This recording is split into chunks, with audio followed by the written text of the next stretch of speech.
Hello and welcome to my HTML tutorial. तो इस tutorial में हम टेबल्स के बारे में पढ़ेंगे। HTML tables are used to display data in tabular form. हम HTML टेबल्स की मदद से अपने डेटा को वेब पेज पे टेबुलर फॉर्म में डिस्प्ले करवा सकते हैं। The table element is use for creating tables on the web page. Inside the table element, we can place tr element to create rows, and to create column inside a row, we can use td element. We can also add headings inside the table using th element. हम table element के through tables को create करते हैं and tables में रोज को create करने के लिए हम tr एलिमेंट का यूज़ करते हैं एंड कॉलम्स को क्रिएट करने के लिए हम td एलिमेंट का यूज़ करते हैं। अगर हमें टेबल्स में हेडिंग्स को डिस्प्ले करवाना है देन हम th एलिमेंट का यूज़ करते हैं। HTML tables are commonly used to display tabular data like product listing, customer detail, financial report and so on. तो अब हम देखते हैं HTML में टेबल्स का स्ट्रक्चर कैसा होता है। तो टेबल्स को क्रिएट करने के लिए हम टेबल एलिमेंट का यूज़ करते हैं एंड टेबल में जो width, height and border attribute होते हैं उसकी मदद से हम टेबल को एक विड्थ एंड एक हाइट एंड एक पर्टिकुलर बॉर्डर प्रोवाइड कर देते हैं। उसके बाद हम टेबल में रोज़ को क्रिएट करने के लिए tr एलिमेंट का यूज़ करते हैं एंड आफ्टर दैट हम td एलिमेंट की मदद से टेबल में कॉलम्स क्रिएट करते हैं एंड अगर हमें टेबल में हेडिंग्स को डिस्प्ले करवाना है देन हम td की जगह th एलिमेंट का भी यूज़ कर सकते हैं। अब हम एक प्रोग्राम के थ्रू समझते हैं कि हम वेब पेज पे टेबल्स को किस तरह से डिस्प्ले करवा सकते हैं। तो यहाँ मैंने VS कोड ओपन कर लिया है, तो मैं ले लेता हूँ टेबल एलिमेंट। अब मैं इस टेबल को एक विड्थ प्रोवाइड कर देता हूँ 200 एंड मैं टेबल की हाइट ले लेता हूँ 300। इसके बॉर्डर को हम ले लेते हैं 2। मैं फाइल को सेव करता हूँ और देखिए यहाँ पर हमारे पास जिस तरह से मैंने बताया था स्लाइड में कि हमारे पास एक रेक्टेंगुलर बॉक्स आ जाएगा। अब हम क्या करते हैं, इसकी विड्थ थोड़ी सी इंक्रीज़ कर देते हैं, 500 कर देते हैं इसकी विड्थ। File save. यहाँ पर हमारे पास ये एक टेबल आ चुकी है। अब अगर हमें इसके अंदर रोज़ क्रिएट करनी है तो हम क्या यूज़ करते थे, tr एलिमेंट को। तो हम tr एलिमेंट लेते हैं और हमें 3 रोज़ क्रिएट करनी है तो मैं 3 tr एलिमेंट ले लेता हूँ। अब मुझे इस tr एलिमेंट के अंदर कॉलम्स क्रिएट करना है तो मैं क्या करता था, td एलिमेंट लेना था। एक टेबल रो के अंदर मेरे को 3 कॉलम क्रिएट करना है तो मैं 3 td एलिमेंट का यूज़ करूँगा। 1 2 एंड 3। उसी तरीके से यहाँ पर मेरे को 3 कॉलम्स क्रिएट करना है 1 2 एंड 3 और उसी तरीके से मेरे को यहाँ पर 3 कॉलम्स क्रिएट करना है 1 2 3। अब मैं फाइल को सेव कर लेता हूँ। तो यहाँ पर हमारे पास 3 रो आ गई हैं 1 2 3, 3 रोज आ गई हैं एंड 1 2 3 कॉलम्स आ गए हैं। अब यहाँ पर मैं टेबल के सारे कॉलम्स में कुछ डेटा पास कर देता हूँ।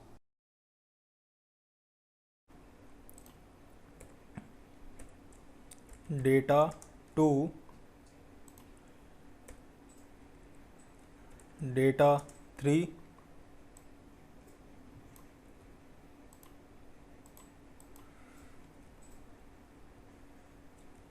Data 4 data 5 data 6 data 7 data 8 data 9। मैं फाइल को सेव करता हूँ। अब अगर हमें टेबल्स में हेडिंग्स को डिस्प्ले करवाना है तो हम क्या करते हैं, तो हमारा पहला कॉलम है यानी कि ये वाला TRL जो हमारी पहली रो है, इसमें जितने भी कॉलम्स आ रहे हैं उसमें मेरे को टेबल हेडिंग डिस्प्ले करवाने, तो डेटा 1, डेटा 2, डेटा 3 आ रहा है हमारे पास। तो यहाँ पर TH मैं दोनों जगह लगा देता हूँ, TH TH TH। मैं फाइल को सेव करता हूँ।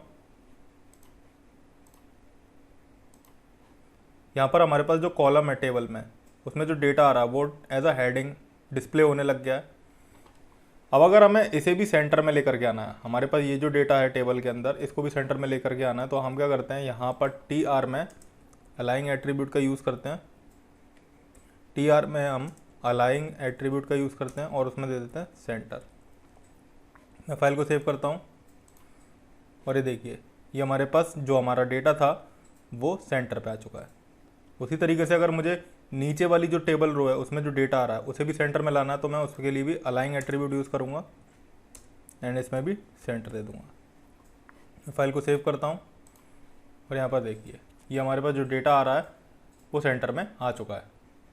टेबल हेडिंग के थ्रू जो हमारा डेटा सेंटर में आ रहा था, तो वो ब्राउज़र की बाय डिफ़ॉल्ट फंक्शनैलिटी है, जिसमें वो टेबल हेडिंग के थ्रू जितना भी डेटा आ रहा होता है उसे टेबल कॉलम के सेंटर में डिस्प्ले करवा देता है।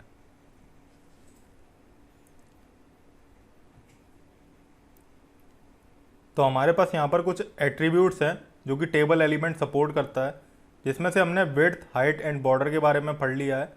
अब हम बाकी के एट्रीब्यूट्स के बारे में जानते हैं।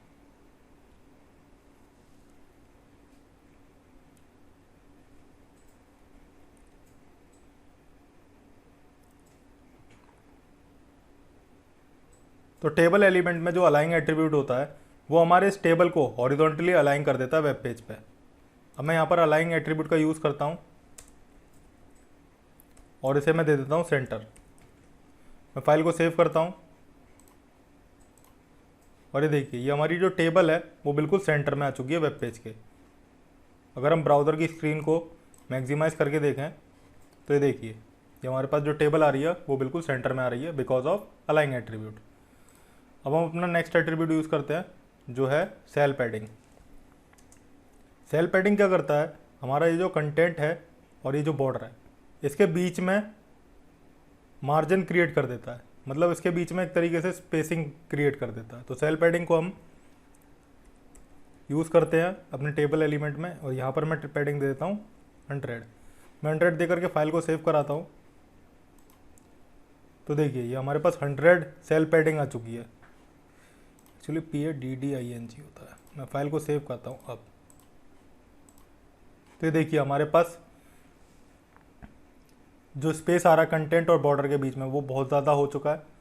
तो सेल पैडिंग इस तरीके से काम करता है। एक एट्रीब्यूट और होता है हमारे पास सेल स्पेसिंग। सेल स्पेसिंग क्या करता है, बेसिकली हमारे पास जो टेबल में ये जो बॉर्डर है, ये 2 बॉर्डर आ रहे हैं। मैं अगर ब्राउज़र को जूम करके दिखाऊँ तो देखिए, ये हमारे पास 2 बॉर्डर आ रहे हैं। तो इन दोनों बॉर्डर के बीच में जो स्पेस होता है वो सेल स्पेसिंग इंक्रीज़ कर देता है। सेल स्पेसिंग को यूज़ करते हैं हम, सेल स्पेसिंग, और इसमें वैल्यू दे देते हैं 10। मैं फाइल को सेव करता हूँ तो देखिए, इन दोनों बॉर्डर्स के बीच में 10 पिक्सल्स का गैप बन चुका है। अब हम इसके नेक्स्ट एट्रीब्यूट के बारे में जानते हैं जो कि है रूल्स। मैं इसको नॉर्मल साइज़ पे कर देता हूँ और हम सेल पैडिंग को भी थोड़ा सा कम कर देते हैं 30। हम सेल स्पेसिंग को हटा देते हैं यहाँ से और मैं फाइल को सेव कर लेता हूँ। अब हम क्या करते हैं, हम रूल्स का यूज़ करते हैं। तो रूल्स में एक वैल्यू होती है ऑल, जिसकी मदद से हमारा एक बॉर्डर इसमें से रिमूव हो जाता है। फाइल को सेव करता हूँ। ये देखिए, हमारा एक बॉर्डर रिमूव हो गया और हमारे पास सिंगल लाइन बॉर्डर आ चुका है। अब हम अपना नेक्स्ट एट्रीब्यूट यूज़ करते हैं जो कि है फ्रेम्स। फ्रेम के अकॉर्डिंग हम अपने जो आउटर बॉर्डर है उसे अपने अकॉर्डिंग किसी भी डायरेक्शन में सेट कर सकते हैं। तो मैं फ्रेम के लिए सबसे पहले LHS यूज़ करता हूँ, यानी कि लेफ्ट हैंड साइड, और मैं फाइल को सेव करता हूँ। तो ये LHS के अकॉर्डिंग ये लेफ़्ट साइड में आने लग गया। देखिए, आउटर बॉर्डर, राइट साइड वाला बॉर्डर नहीं आ रहा। जो हमारा फ्रेम है वो लेफ़्ट साइड से स्टार्ट हो रहा है। अगर मैं RHS दे दूँ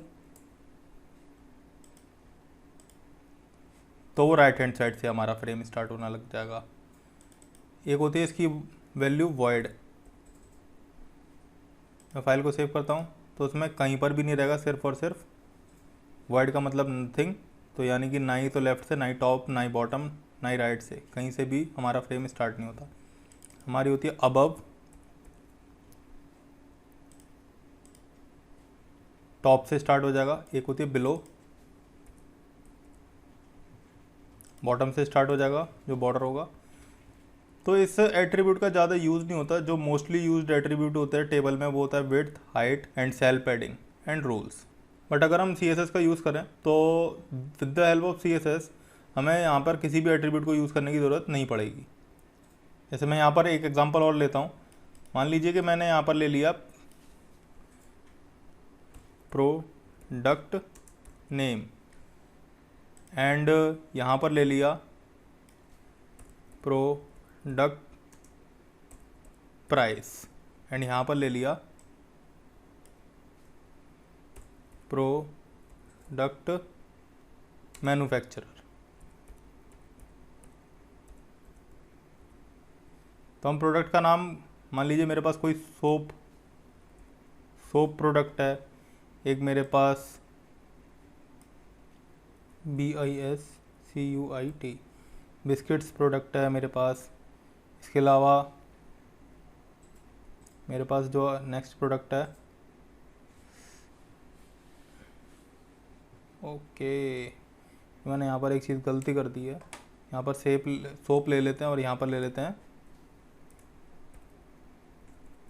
बिस्किट। अब जो सोप है हमारे पास वो 10 रुपीज़ का आता है, जो बिस्किट है वो 20 का आता है। जो इसका मैन्युफैक्चरर है वो XYZ कोई भी है, और जो इसका है वो ABC कोई भी मैन्युफैक्चरर है। मैं फाइल को सेव करता हूँ तो देखिए यहाँ पर product name, product price, product manufacturer आ चुका है। मैं फ्रेम को हटा देता हूँ यहाँ से तो मैं और भी अच्छे तरीके से क्लियर हो जाएगा। तो ये देखिए product name, product price, product manufacturer. तो प्रोडक्ट में नेम में मैंने सोप और बिस्किट दे दिया था, प्रोडक्ट प्राइस में इन दोनों की प्राइस दे दी थी, प्रोडक्ट मैन्युफैक्चरर में XYZ और ABC जो मैन्युफैक्चरर है इसके वो देती है। तो हम इस तरीके से अपने डेटा को टेबल और फॉर्म में अरेंज कर सकते हैं with the help of HTML tables.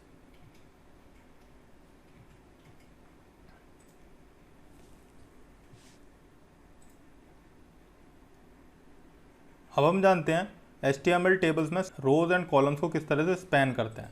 Spanning allow us to extend table rows and columns across multiple other rows and columns.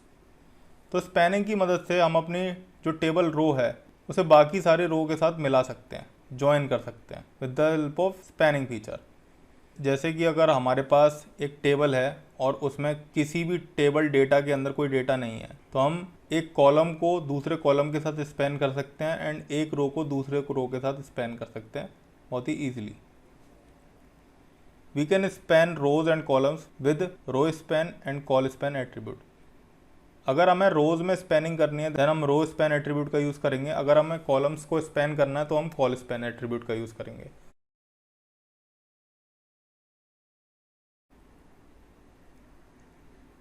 तो यहाँ पर मैंने अपना VS कोड ओपन कर लिया है।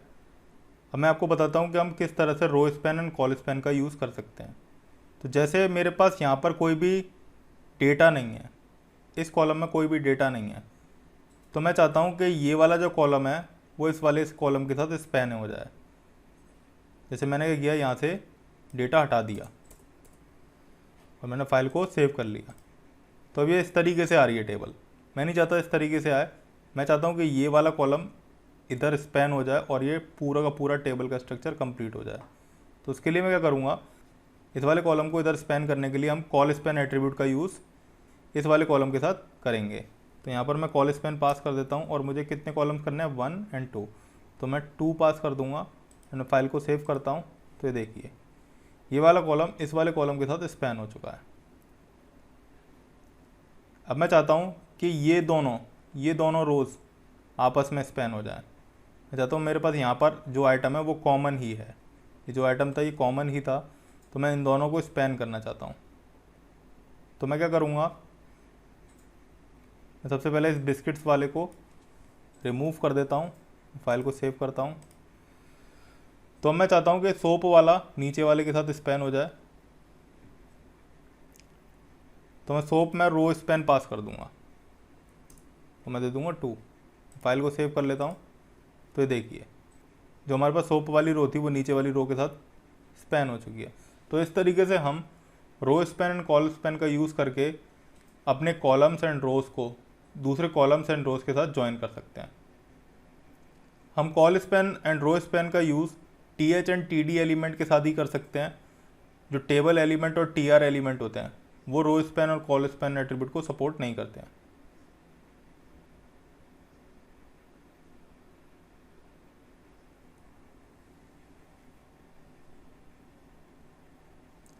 अब हम जानते हैं हम अपने टेबल्स पे कैप्शंस किस तरह से दे सकते हैं।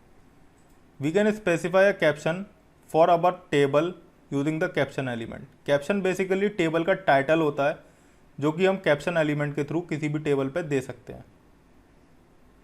The caption always placed at the top of our table but we can change its position by using CSS3 property. अगर हम HTML में कैप्शन एलिमेंट का यूज़ करके टेबल पर कैप्शन लगाते हैं तो वो हमेशा टॉप साइड पे आएगा, पर हम इसकी डायरेक्शन को बॉटम में भी चेंज कर सकते हैं with the help of CSS3 property.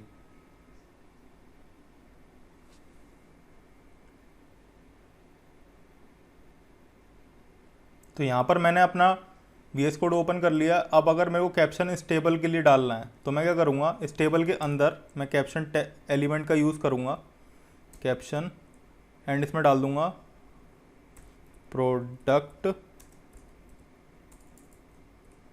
Info. मैं फाइल को सेव करता हूँ। तो ये देखिए हमारे पास ये जो प्रोडक्ट इन्फो है ये कैप्शन है और ये टॉप साइड में आ रहा है। तो अब आप लोगों को पता चला कि किस तरीके से हम कैप्शन को अपने टेबल पे एज अ टाइटल यूज़ कर सकते हैं।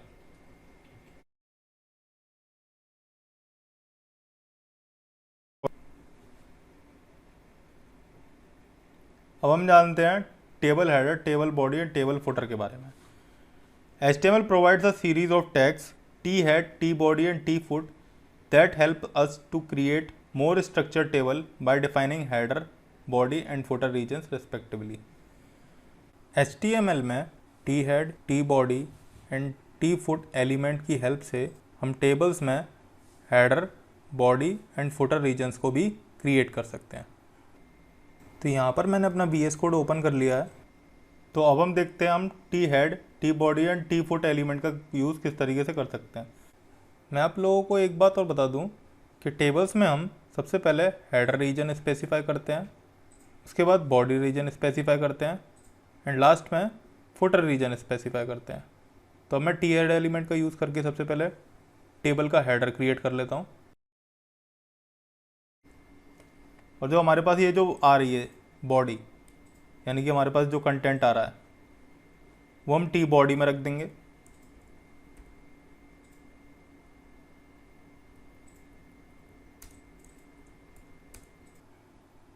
अब हम टी फुट एलिमेंट की हेल्प से अपना टेबल का फुटर क्रिएट कर लेते हैं।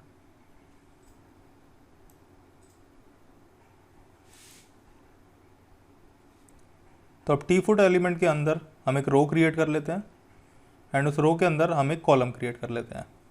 यहाँ पर मैं कुछ डेटा पास कर देता हूँ।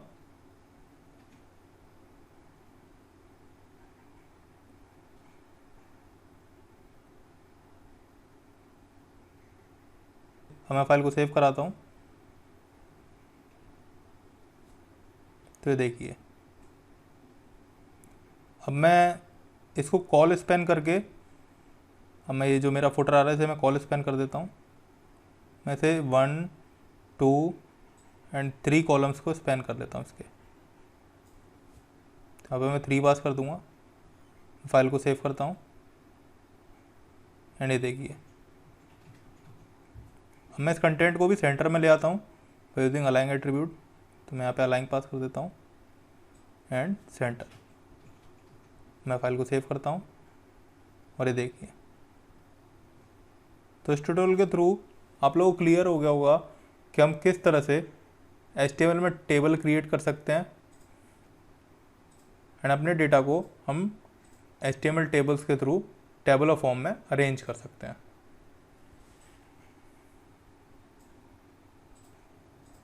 होप आपको चीज़ें समझ आई होंगी। अगर आपकी कोई क्वेरी है तो आप कमेंट बॉक्स में लिख सकते हैं या आप लॉग इन कर सकते हैं www.learntounlabs.com/contactus.php। हम आपकी क्वेरी सॉल्व करने की कोशिश करेंगे। Thank you.